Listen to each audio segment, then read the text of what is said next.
Good afternoon. நான் commercial Setu from Coimbatore. இப்போ என்னென்னு பார்த்தீங்கன்னா ஐஐடி நோட்டீஸ் நிறைய வந்துட்டுருக்கு. இதில் என்னென்னு பார்த்தீங்கன்னா இப்போ வர நோட்டீஸில் ஸ்டேட் டேக்ஸ் டிபார்ட்மெண்ட்டில் அந்த ஆஃபீஸர் வந்து நோட்டீஸ் கொடுக்குறாரு. ஒரே இஷ்யூவுக்கு ஏசியும் கொடுக்குறாரு, சிடிஓவும் கொடுக்குறாரு. சில சமயம் சிடிஓவும் கொடுக்குறாரு, டிசிடிஓவும் கொடுக்குறாரு. சில சமயம் சிடிஓவும் கொடுக்குறாரு, டிசிடிஓவும் கொடுக்குறாரு. அதே ஒரே இயர் சேம் இஷ்யூ. அப்போ 2 பேர் கொடுக்குறாங்க. அப்போ அசசி என்ன பண்ணுறாருன்னா ஒரு ஆஃபீஸர் நோட்டீஸ் ரிப்ளை கொடுக்குறாரு, அவர் அதை அக்செப்ட் பண்ணிவிட்டு ட்ராப் பண்ணிடுறாரு.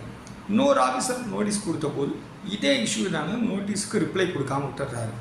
அவன் ஆஃபீஸர் தெரியாமல் டிமாண்டை கன்ஃபார்ம் பண்ணுறாரு. திருப்பி நம்ம அப்பீல் போக வேண்டியது இருக்குது. இல்லை ரெட்டிஃபிகேஷன் அப்ளிகேஷன் ஃபைல் பண்ணணும். சில நேரம் வந்து ரெட்டிஃபிகேஷன் அப்ளிகேஷனை அக்செப்ட் பண்ணுறாங்க. ஆல்ரெடி ஏசி போட்டார், இதே இஷ்யூவுக்கு நாங்கள் ரிப்ளை கொடுத்தோம், அவர் ட்ராப் பண்ணிட்டாரு, நீங்கள் சேம் இஷ்யூக்கு போட்டிருக்கேன்னு சிடிஓட்டோ டிசிடிஓ கொடுத்தா சில பேர் அக்செப்ட் பண்ணிவிட்டு ரெட்டிஃபிகேஷன் அப்ளிகேஷனை அக்செப்ட் பண்ணுறாங்க. சில பேர் வந்து அப்பேரண்ட் ரெக்கார்டு இல்லை, செக்ஷன் 161 படி நீங்கள் ரிப்ளை கொடுத்துருக்கணும்னு சொல்லி சொல்கிறாங்க. அப்போ நம்ம என்ன பண்ணுறதுக்குன்னா நம்ம அப்பீலுக்கு போக வேண்டியிருக்கு. இல்லை ஆனரபிள் ஹைகோர்ட்டை அப்ரோச் பண்ணி திருப்பி அந்த ஆர்டரை கேஷ் பண்ண வேண்டியிருக்கு. இது ஒரு பெரிய பிரச்சனை ப்ராக்டிக்கலாக ஓடிட்டுருக்கு. இதே இஷ்யூ பார்த்திங்கன்னா வேட் காலம், டிஎன்ஜிஎஸ்டி காலம் பழைய காலத்துலனா இந்த கேஸ் வந்து ஏசிக்கு அலாட் ஆகிருக்கு, இந்த கேஸ் சிடிஓக்கு அலாட் ஆகிருக்கு, இந்த கேஸ் டிசிஓக்கு அலாட் ஆகிருக்குன்னு பிரித்து பண்ண முடியும்.